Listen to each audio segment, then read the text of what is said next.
മലയാളികളുടെ തീൻമേശയിലെ ഒഴിച്ചുകൂടാനാകാത്ത വിഭവമാണ് മത്സ്യം. ഈ കടൽ സമ്പത്തിന്റെ കാണാപ്പുറങ്ങളിലേക്ക് ജൂൺ 21 രാത്രി 7 മണിക്ക് നേർരേഖയുടെ സഞ്ചാരം. കപ്പലപകടത്തിന്റെ പശ്ചാത്തലത്തിൽ മത്സ്യം കഴിക്കാമോ? നാട്ടിലെ ഈ പ്രത്യേകിച്ച് മാധ്യമങ്ങൾ ഇതിനി മത്സ്യം കഴിക്കാൻ പാടില്ല, രൂക്ഷമായ പ്രശ്നമാണ്. മാധ്യമങ്ങളാകെ ജനങ്ങളെ അങ്കലാപ്പിലാക്കുക. ശരിക്കും അങ്കലാപ്പുണ്ടോ അതിനകത്ത്? അല്ല, അങ്കലാപ്പ് എന്ന് പറഞ്ഞാൽ ഇപ്പം പഠനം അനുസരിച്ചിട്ട് CMFR അതിൻ്റെ ഒരു റിപ്പോർട്ട് വന്നത് മത്സ്യം കഴിക്കുന്നതിന് പ്രയാസമില്ല. വറുതിയുടെ കാലത്ത് മത്സ്യത്തൊഴിലാളികളുടെ ജീവിതം എങ്ങനെ? മത്സ്യമേഖല സുനാമിക്ക് മുൻപും ശേഷവും. മണൽ ഖനനം മത്സ്യമേഖലയെ തകർക്കുന്നത് എങ്ങനെ?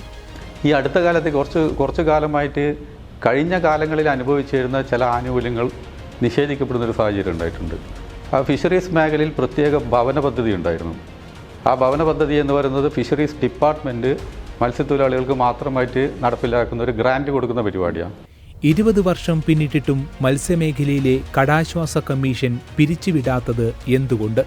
റഡാർ ക്യാമറ ഉപയോഗിച്ചും വലിയ ലൈറ്റുകൾ ഉപയോഗിച്ചുമുള്ള ആധുനിക മത്സ്യബന്ധനം, ഒപ്പം ചൂണ്ടയിട്ടുള്ള സ്രാവിനെ പിടിക്കൽ തുടങ്ങി മത്സ്യമേഖലയിലെ വിവിധ വിഷയങ്ങളിലൂടെ നേതാക്കൾ സഞ്ചരിക്കുന്നു. സ്രാവിന് പോകുന്ന വേപ്പുകാർ അവര് അത് പുറംകടലിൽ പോയിട്ട് ചൂണ്ടയിട്ട് സ്രാവിനെ പിടിച്ചുകൊണ്ട് വരിക. അത് 20 കിലോമീറ്ററിന് അപ്പുറം പോയിട്ട് അത് 20 കിലോമീറ്ററിന് അപ്പുറം പുറത്ത് പോയിട്ട് അത് കപ്പലത്തിൽ ഇപ്പോഴവിടെ അനുവദിക്കുന്നില്ല. എന്നാൽ ഇപ്പോൾ അത് പോകാനും പറ്റുന്നില്ല. കാരണം ഇപ്പോഴത്തെ ഈ വിദേശ കപ്പലിൻ്റെ ഒക്കെ ഇതുകൊണ്ട് തന്നെ ഇവർക്ക് അവിടെ പോകാൻ പറ്റുന്നില്ല. ആ ഭാഗത്തേക്ക് പോയിട്ട് മത്സ്യബന്ധനം നടത്തിയിട്ട് വരാം. അതുകൊണ്ട് തന്നെ നമ്മുടെ നാട്ടിൽ നിന്ന് അത് അന്യം നിന്ന് പോയി. മത്സ്യത്തൊഴിലാളി യൂണിയൻ ജില്ലാ സെക്രട്ടറി NP ശ്രീനാഥ്, മത്സ്യത്തൊഴിലാളി കോൺഗ്രസ് ജില്ലാ president AT Nishath, fish merchant guild സംസ്ഥാന സെക്രട്ടറി K ഹക്കീം എന്നിവർ നേർരേഖയിൽ അനുഭവങ്ങൾ പങ്കുവെക്കുന്നു.